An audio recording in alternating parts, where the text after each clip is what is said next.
Dr. Manju Singh this side from Varun Herbal Clinic.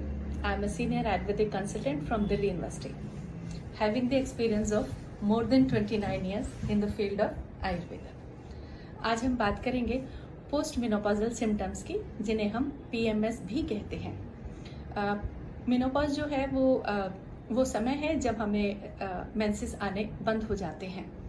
Early menopause भी होता है जिनकी फैमिली हिस्ट्री होती है, जिनको 40s में 42 ईयर्स में भी मिनोपॉज हो जाता है, और जो नॉर्मल जो मिनोपॉज की एज है वो 50 ईयर्स तक भी रहती है।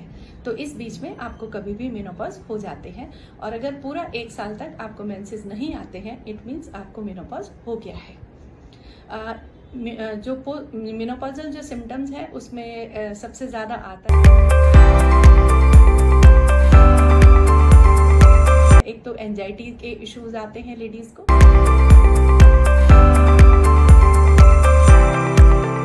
कुछ लेडीज को डिप्रेशन की फीलिंग भी आती है, उनको हॉट फ्लैशेस भी आते हैं,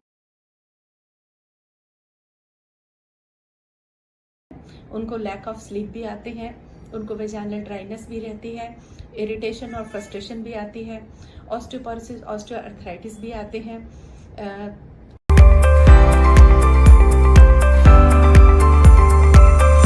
एबनॉर्मल वेट गेन भी होने शुरू होते हैं, मूड स्विंग्स भी होते हैं, और एबनॉर्मल ब्लीडिंग भी किसी किसी केस में देखने में आती है। एबनॉर्मल ब्लीडिंग उनमें हो जाते हैं जिसमें जैसे कोई फाइब्रॉइड पड़ा है यूट्रस में, तो उन केसेस में एबनॉर्मल ब्लीडिंग भी देखने में आती है।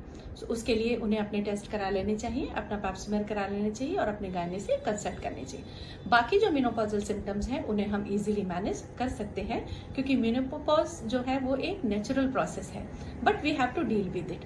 जो भी साइंस और सिम्टम्स आएंगे, जो भी हमारे मूड में चेंजेस आएंगे, जो भी हमारी लाइफ में चेंजेस आएंगे, जो हमारे थॉट्स में चेंजेस आएंगे, अब तक हम बीइंग ए मदर और बीइंग ए वाइफ ही थे, क्योंकि अब बच्चे बड़े हो गए हैं और उनकी अपनी लाइफ हो गई है, हस्बैंड जो है वो अपने काम में बिजी रहते हैं, सो लेडीज फील कि हमें काफ़ी अकेलापन महसूस होता है।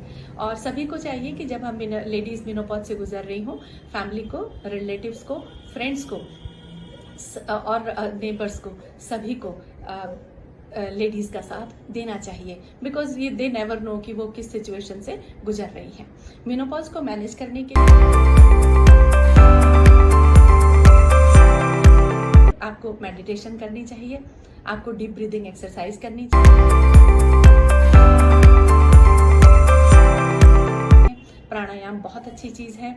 आयुर्वेदा में बहुत अच्छी अच्छी हर्ब्स अवेलेबल हैं जो आपके स्ट्रेस और एंजाइटी के लेवल को भी कम करती हैं, जो आपकी जो लैक ऑफ स्लीप है उसमें भी आपको फ़ायदा करती हैं, आपको मूड स्विंग्स में भी फ़ायदा करती हैं, आपको हॉट फ्लैशेस में भी फ़ायदा करती हैं, आपकी अनईजीनेस में भी फ़ायदा करती हैं।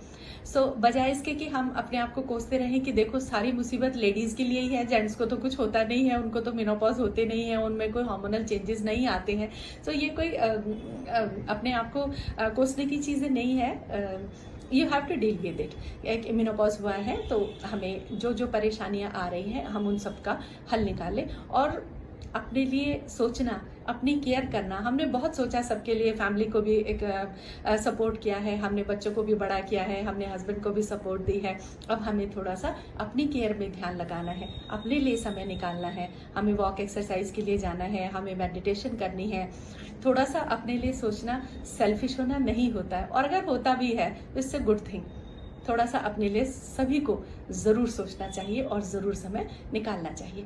तो हम मिनोपॉज को बहुत अच्छे से, बहुत इजीली और खुश होकर भी, एक्टिव रहकर, एनर्जेटिक रहकर, वॉक एक्सरसाइज करके, अपने आप को मेंटेन करके, और जहाँ काउंसलिंग की ज़रूरत है, डॉक्टर्स की ज़रूरत है, जहाँ मेडिसिन की ज़रूरत है, हम वो हेल्प भी ले सकते हैं। सो एनी हाउ जैसे भी करें अपने मिनोपॉज को मैनेज करें, और परेशान बिल्कुल नहीं होना है।